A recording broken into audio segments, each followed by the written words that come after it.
Hello students, स्वागत है एक बार आपका फिर से मिश्री के यूट्यूब के स्टडी मंत्र चैनल पर।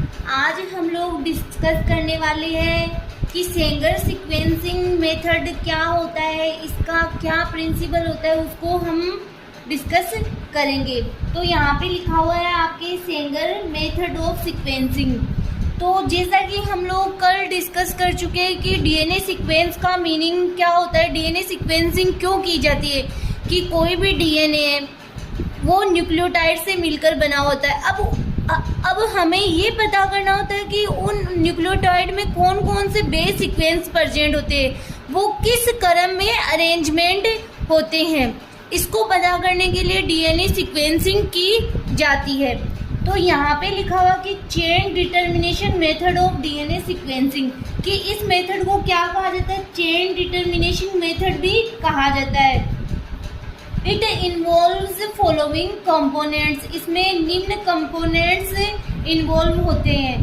पहला है प्राइमर, फिर डीएनए टेम्पलेट, फिर डीएनए पॉलीमरेज, फिर डीएनटीपीएस, जिसमें कि डीएनटीपीएस में एन का मीनिंग होता है कि इसमें चारों जो बेस पेयर होते हैं वो प्रेजेंट होते हैं, एडेनिन, थाइमिन, ग्वानिन और साइटोसिन। फिर एक लेते हैं हम डीडीएनटीपीएस। डीडीएनटीपीएस डीएनटीपीएस से थोड़ा बहुत डिफरेंट होता है, जिसकी फुल फॉर्म होती है डाई डीऑक्सी न्यूक्लियोटाइड। फिर है इसको किसने इन्वेंटेड किया था, इन्वेंटेड बाय फ्रेडरिक सेंगर। ये इनके नेम की फुल फॉर्म है इन 1977। तो आप लोग ये नोट डाउन कर सकते हो।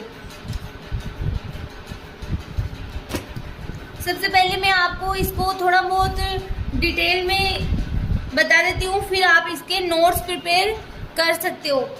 देखो क्या होता है स्टूडेंट्स, मान लो ये हमारे पास कोई डीएनए है, ठीक है। अब डीएनए किससे मिलकर बना होता है, न्यूक्लियोटाइड से मिलकर बना होता है, ये हमें पता है। अब इसके अंतर्गत कौन कौन से बेस सीक्वेंस प्रेजेंट है, उनका अरेंजमेंट क्या है, इसका पता करने के लिए हम क्या करते हैं, डीएनए सीक्वेंसिंग की जाती है। सबसे पहले इसको क्या किया जाता है, अब हमें पता है इसमें 2 एंड प्रेजेंट होते हैं।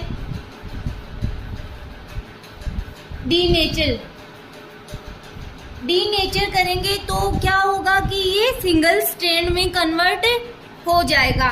तो ये डीएनए क्या होता है, सिंगल स्ट्रैंड में कन्वर्ट हो जाता है।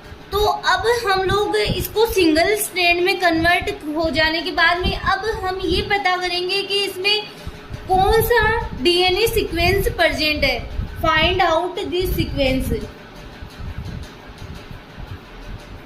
इसलिए इसकी क्या की जाती है, डीएनए सीक्वेंसिंग की जाती है। अब हम क्या लेते हैं कि यहाँ का जो सीक्वेंस है वो मान लो हमें पता है, क्योंकि हम यहाँ पे अगर प्राइमर ऐड करेंगे तो प्राइमर भी वहाँ पे ऐड होगा। अगर हमें उसके सीक्वेंस का पता है तो प्राइमर वहाँ पे ऐड होके क्या करेगा, रेप्लिकेशन करेगा। तो यहाँ पे मान लो ये प्राइमर ऐड किया तो यहाँ से क्या होती है, रेप्लिकेशन स्टार्ट हो जाती है और ये क्या बनाना स्टार्ट कर देता है, इसके कॉम्प्लीमेंट्री आरएनए बनाना स्टार्ट कर देता है। तो क्या होता है, फिर हम लोग इस डीएनए को क्या लेते हैं, 4 टेस्ट ट्यूब लेते हैं। इसमें ये हमारा डीएनए क्या करते हैं, हम लोग ऐड कर देते हैं। ये 4 टेस्ट ट्यूब लिए हमने।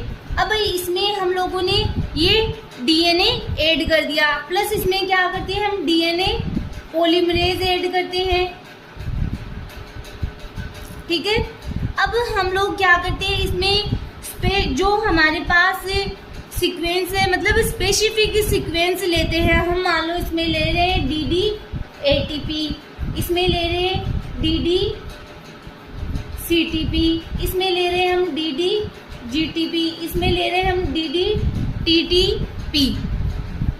ये हम लोगों ने इसमें सीक्वेंस ले लिया कि जैसा मैंने बताया कि इसमें क्या लेंगे हम, डीएनटीपी। डीएनटीपी में एन का मीनिंग होता है कि जो चारों न्यूक्लियोटाइड है वो प्रेजेंट होते हैं, बट हमने यहाँ पे स्पेसिफिक सीक्वेंस लिया है। ये हमें इसलिए लिया है ताकि हम लोग पता कर सके कि जो हमारे पास ये डीएनए प्रेजेंट है इसके न्यूक्लियोटाइड का क्या सीक्वेंस है। इसको पता करने के लिए हम लोग क्या लेते हैं, इन चारों टेस्ट ट्यूब में इस डीएनए को अलग अलग पोर कर देते हैं।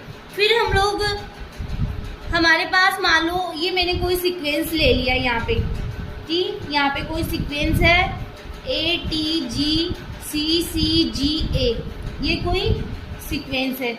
और यहाँ का जो सीक्वेंस है वो हमें मालूम है। यहाँ पे क्या ऐड कर दिया, प्राइमर ऐड कर दिया, जो कि क्या करेगा, रेप्लिकेशन स्टार्ट करना प्रारंभ हो जाएगा यहाँ पे। अब हम लोग क्या देखते हैं, अगर हम ये इसमें ऐड करते हैं तो क्या होगा कि अगर मान लो यहाँ से रेप्लिकेशन शुरू हो रहे तो हमें किस प्रकार का सीक्वेंस प्राप्त होगा, तो हमें सीक्वेंस प्राप्त होगा कि अगर इसके साथ ऐड करते हैं तो यहाँ पे अगर इसके कॉम्प्लीमेंट्री क्या बनेगा, T और A। अगर यहाँ पे जब ये आएगा, अगर मान लो ये नॉर्मल A बनता है तो ये रेप्लिकेशन आगे रहेगी स्टार्ट, लेकिन यहाँ पे अगर मॉडिफाइड A बनेगा तो यहाँ पे ये रेप्लिकेशन रुक जाएगी।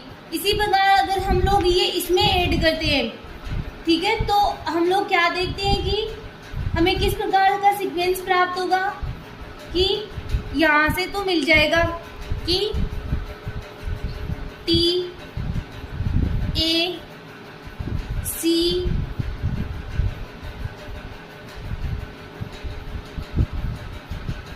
हम लोग ये वाला सीक्वेंस ले रहे हैं तो यहाँ पे तो ये मिल जाएगा कि रेप्लिकेशन यहाँ तक तो हो जाएगी।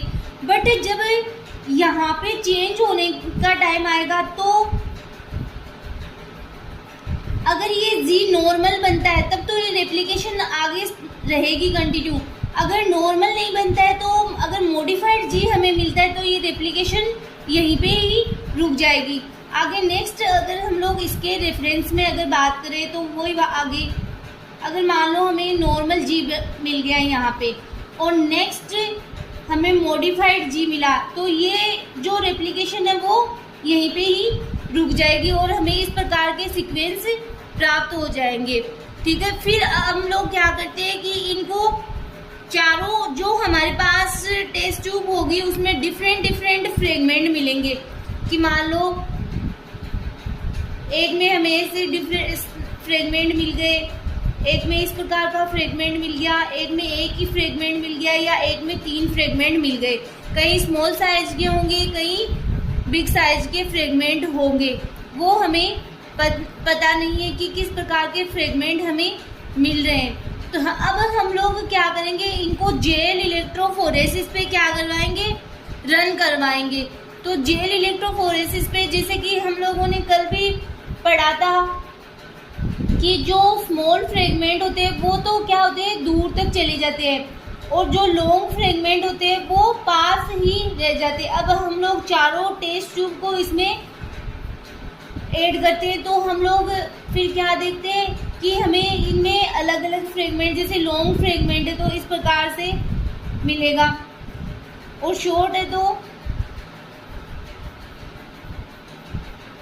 इस प्रकार से हमें सीक्वेंस मिल जाएंगे। अब हम लोग इसके नोट्स प्रिपेयर करते हैं। अब इसके द्वारा ही हम लोग जिस प्रकार से हमने ये मेथड पढ़ा था, जो हमारे पास फर्स्ट मेथड था मैक्सवेल गिलबर्ट मेथड, उसी तरह से ही हमें इस डीएनए का सीक्वेंस पता चल जाता है, इसीलिए ही डीएनए सीक्वेंसिंग की जाती है। नेक्स्ट अब हम लोग इसके नोट्स प्रिपेयर करते हैं तो यहाँ पे इसका प्रिंसिपल लिखा हुआ है, a DNA primer is attached by hybridization to the template strand.